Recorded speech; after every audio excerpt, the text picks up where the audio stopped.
How to stop nighttime cravings. How do you stop those pesky cravings at night? Well, something interesting right off the bat to look at that I've noticed is that almost every single time the people that chronically have those cravings at night, they're the very same people that never have an appetite when they wake up in the morning. Think about that for a minute. Now, why is that?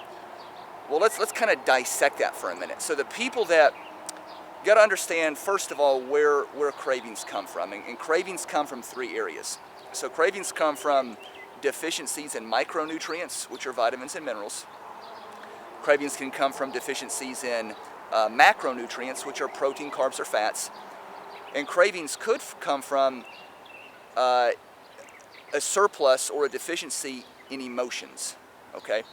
If you're stressed out at work, your relationship problems, your kids having problems at school, who knows? Whatever there's a million areas that could be.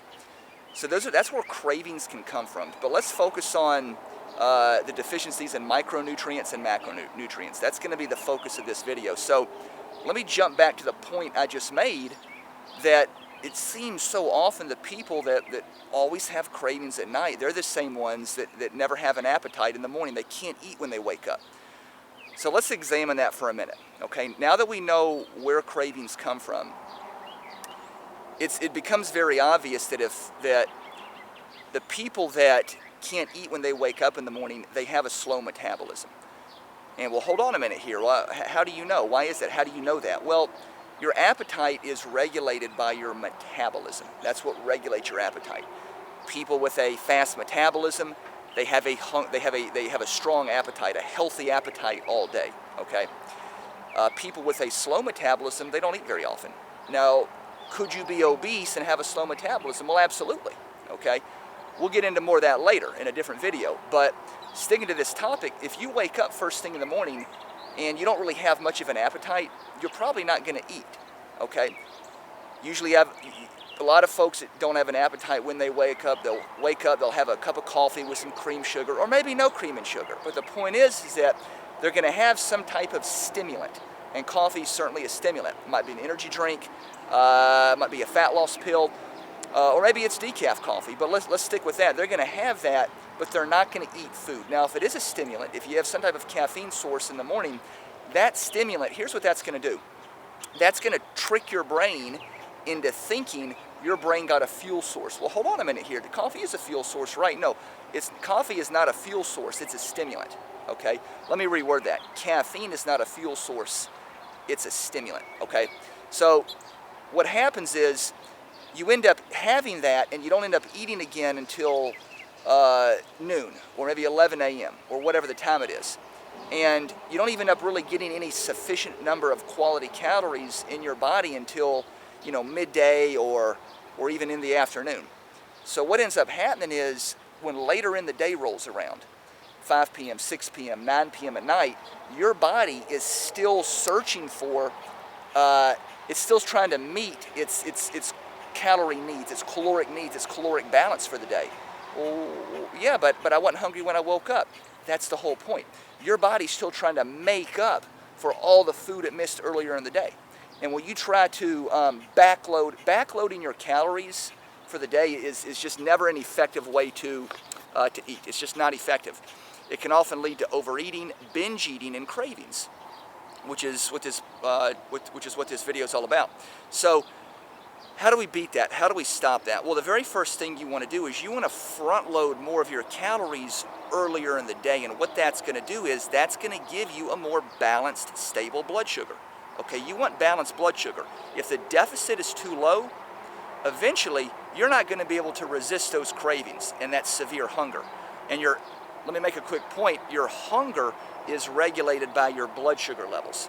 Okay, now you can have cravings and hunger. If you have a deficiency in macro and micronutrients and your blood sugar level's low, then you're probably going to have cravings and hunger. And that's what I call just a dynamic duo that leads to binge eating. It's when you get your hunger and cravings down low, when your blood sugar's low and the cravings and hunger are high, that's when it's very difficult to prevent binge eating. And then if you have the emotional component, which I haven't really even dug into yet, that's just like, that can lead to an entire avalanche and tidal wave of binge eating. But getting back to the whole deficiency, you want to prevent that drop in blood sugar. You want to prevent that severe drop, and you do that by front loading your calories earlier in the day. That's what you want to do. That's going to give more stable blood sugar. That's going to give you more balanced blood sugar throughout the day. You don't want spikes in blood sugar, and you don't want it really low, okay? That's what that's going to do. Also, when you front load more calories, obviously the right healthy calories earlier in the day, what that's also going to do is through the thermogenic process of digestion and the thermogenic process of food, although I like the term thermogenic process of digestion, and let me explain why. You can actually speed up your metabolic rate. You can actually increase your metabolic rate when you eat big, large amounts of the right combinations of the right healthy foods. That's been a huge key for me. That's been a key component for the hundreds of successful client transformations that I demonstrate on my website, that I have up there, and that's kind of the foundation. That's where we start. So once again, front load calories earlier in the day, number one, and then number two, you want to eat big healthy meals throughout the day to maintain stable blood sugar level. Spike the metabolic rate, get that digestive system working, rev it up, crank it up, get that metabolic system rolling, get your metabolism up. Now hold on a minute here. Well, what is your metabolism? Your metabolism simply refers to the rate at which your body burns calories, okay? And once again, your appetite is regulated by your metabolism, okay? And the best way to speed up your metabolism is to wake up, drink water, you gotta rehydrate, always gotta hydrate, and eat your first meal, eat your second meal, eat your third meal, so on and so forth. So if you do that, that's the best way. Once you do that, front load your calories. When you front load more healthy food earlier in the day, that acts as a barrier.